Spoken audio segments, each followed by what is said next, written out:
Hello বন্ধুরা, আসসালামু আলাইকুম। আমি নওগাঁ সাপাহার থেকে আমের বাজারের ভিডিও আপনাদের কাছে তুলে ধরব। আমের বিভিন্ন দাম, কোন আমের কী দাম চলতেছে। আজকে 17/6/2025 রোজ মঙ্গলবার। আজকে রূপালী আম বিক্রি হচ্ছে সর্বনিম্ন 1500 থেকে সর্বোচ্চ 3800 থেকে 4000 পর্যন্ত বিক্রি হচ্ছে, এবং ন্যাংরা বিক্রি হচ্ছে আপনার 900 থেকে 1200 টাকা। খিরসাপাতি 1000-1200, হাড়িভাঙ্গা, হিমসাগর এগুলো বিক্রি হচ্ছে 1000-1200-র মধ্যে। তো আমাদের নওগাঁ জেলার সাপাহারে এই সময় ভরপুর রূপালী আমের আমদানি হয়েছে। তো ব্যাপারীর সংখ্যা খুব কম। এই দেখতেছেন আপনারা, রাস্তার মধ্যে জ্যাম লেগে গেছে আমের গাড়ি। এগুলো দেখতেছেন সব আমের মালিক, কিন্তু ব্যাপারী নাই। দেখেন এগুলো গাড়িতে সবগুলোই অনেক সকালে আসছে, কেউ কেউ দুপুরবেলা আসছে, এখন আম বিক্রি হয়নি, বসে আছে। তো বন্ধুরা, আপনারা যারা আম খেতে ইচ্ছুক তারা অবশ্যই আমার ইনবক্সে মেসেজ দিবেন, অথবা হোয়াটসঅ্যাপ নাম্বার দেওয়া আছে, হোয়াটসঅ্যাপে যোগাযোগ করতে পারেন।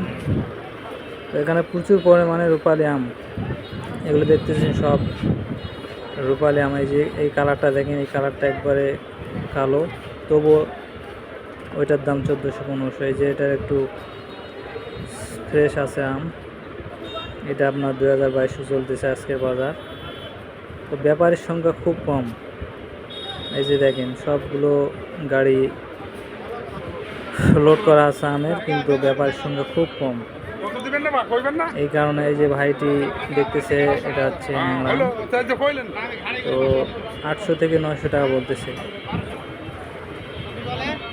তো এই সময় গত বছর এই ন্যাংরার দাম ছিল আপনার 1800, 2000-2200, কিন্তু এই বছর আপনার অনেক লস কৃষকের, মন কাড়া 1000-2000 কম গত বছরের তুলনায়। তো এভাবে চলতে থাকলে আমাদের কৃষক অনেক ক্ষতির মুখে পড়বে, এবং পরবর্তীতে আমবাগান কেটে ফেলার সিদ্ধান্ত নিতে পারে। এই যে দেখতেছেন এখানে ব্যাপারীর সংখ্যা খুব কম, কারণ চতুর্দিকে আম এখন শেষ হয়নি। আপনার চাপাই, কানসার, বানেশ্বর এগুলোতে আম প্রচুর পরিমাণে আছে। এই কারণে এবছর হয়তোবা আমের বাজারটা খারাপ যাচ্ছে আমরা মনে করতেছি।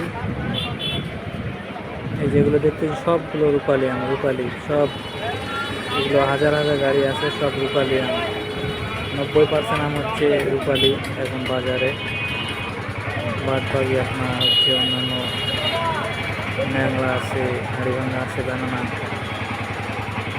তো বন্ধুরা, আপনারা ভিডিওটি ভালো লাগলে অবশ্যই লাইক, কমেন্ট, শেয়ার দিয়ে পাশে থাকবেন। এই যে আমরা দেখেন আমটা আমরা গত বছর বিক্রি করছি 2400-2500, কিন্তু এবারে দাম লাগাইতেছে অনেক ক্ষতির মুখে আছি।